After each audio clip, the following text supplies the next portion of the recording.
মোবাইলে সব নষ্ট করেছে। মোবাইলটা যে আপনি দিলেন, আপনার ছেলের বয়স 11-12, মেয়ের বয়স 11-12, মোবাইলের কি কাজ বলেন তো? এই আমাদের সরকার মমতা ব্যানার্জি, আমি খালা বলে ডাকি ওকে, তো খালা আর কিছু পেলে না, ছেলেরাকে মোবাইলে অনলাইনে ক্লাস, কোন ক্লাস যে অনলাইনে হয়েছে, রাত 11টার পর ওর মোবাইল দেখে আসেন কোন ক্লাস হয়েছে। ওই মোবাইলে সব নষ্ট করে দিস ভাই। দুনিয়া বেশি দিন কার নয়। আল্লাহ রাব্বুল আলামিন বলছেন, কুল্লু নাফসিন যায়কাতুল মাউত, মৃত্যুর স্বাদ অবশ্যই গ্রহণ করতে হবে, মরতেই হবে আপনাকে, কোনো ছাড় এখানে নেই। মানুষ যারাই দুনিয়াতে যাদেরই প্রাণ আছে, জান আছে, তাদেরকে মৃত্যুবরণ করতেই হবে, সে এখন হোক কিংবা সকালে হোক। রাত্রে ঘুমিয়ে আছেন, মরে গেলেন, সকালে জানাজা হচ্ছে, মসজিদের মাইকে এলান হচ্ছে, মোসাস্তলি গ্রামের আব্দুস সাত্তারের ইন্তিকাল হয়েছে, তিনার জানাজার নামাজ হবে আসরের পরে, হয় না বাবজি? আর আপনি এখনো রং রসে বেড়েছেন, এখনো ও 3টে ছেলের বাপ, এখনো অন্য বইয়ের সাথে, অন্য জনের স্ত্রীর সাথেও এখনো লাইন করছে। আপনি যদি 3টে ছেলের বাপ হয়ে এখনো যদি পরের বইয়ের সাথে লাইন করেন, তো এই যুবক ভাইরা কি ঘাস কাটতে এসছে? হ্যাঁ, যুবক ভাইরা কি ওরা বউ পেবে না?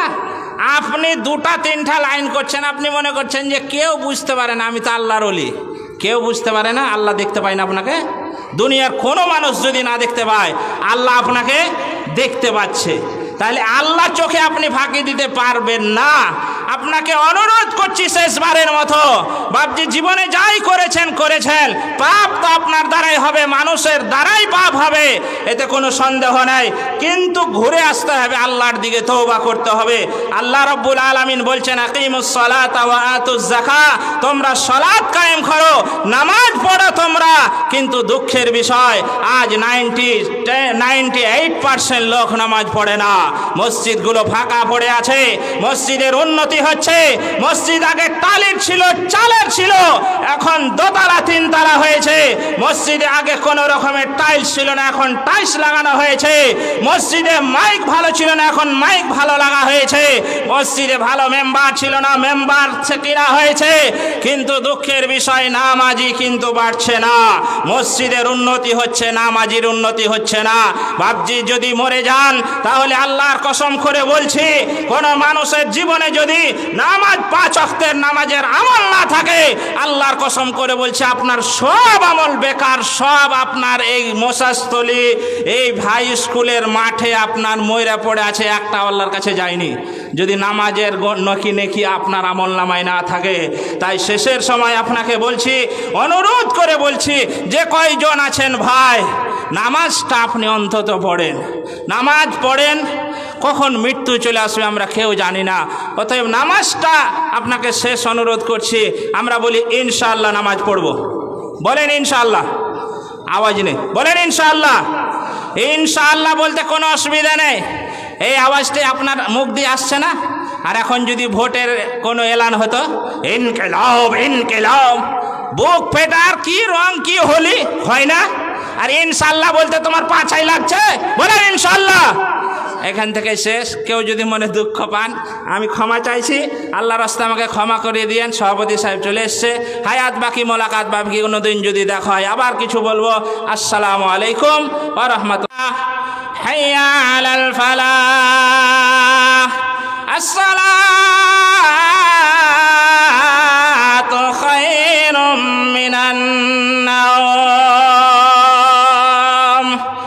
নামের মুসলমান, দুনিয়ায় আসা এখন পর্যন্ত 20 বছর, 25 বছর, 30, 35, 40 বছর হয়ে গেছে।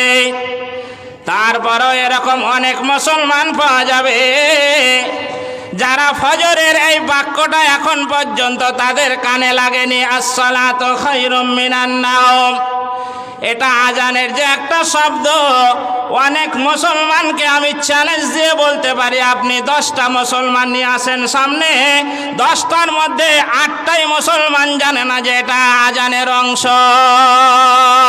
রাত 12টা পর্যন্ত সে চ্যাটিং করে অন্য মেয়ের সঙ্গে, রাত 1টা পর্যন্ত সে ইউটিউব চালায়, ফেসবুক চালায়, ইন্টারনেট চালায়, রাত 11টা পর্যন্ত 12টা পর্যন্ত সে হোয়াটসঅ্যাপ চালায়, আর ওকে মেসেজ করে, আর ও মেসেজের রিপ্লাই দিয়ে আবার মেসেজ আসে।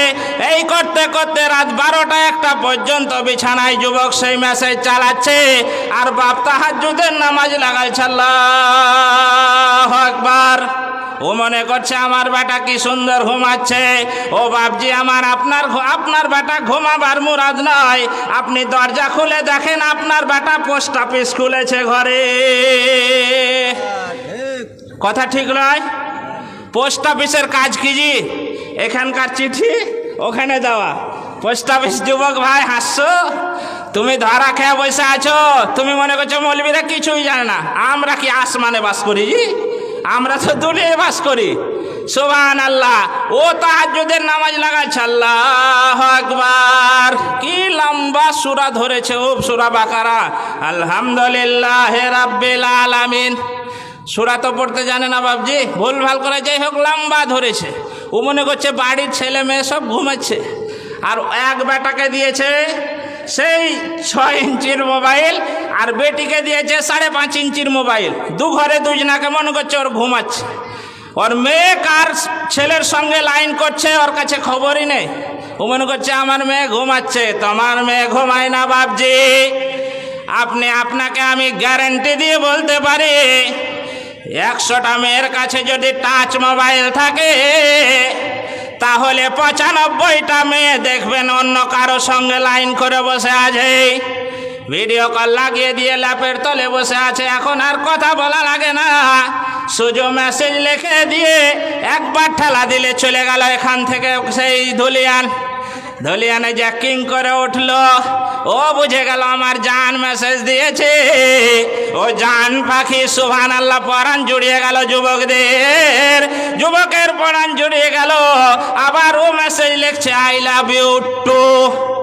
চলে এলো আবার আপনার মশাস্থলে, কিড়িং করে উঠলো। এই আপনার পাখি তো বসে আছে রাত জেগে। ও কি মজা গো, কি দুনিয়ায় বাস করছি আমরা। মসজিদে ভাবছি আল্লাহ আল্লাহ করছি, দুনিয়ায় কি চলছে জানেন? হ্যাঁ দেখেন, আজকে আপনার মেলার কথা বলছি। মাগরিবের পরে আমরা কিছুক্ষণ পরে ঢুকলাম, রাস্তায় যা দেখলাম সুবহানাল্লাহ।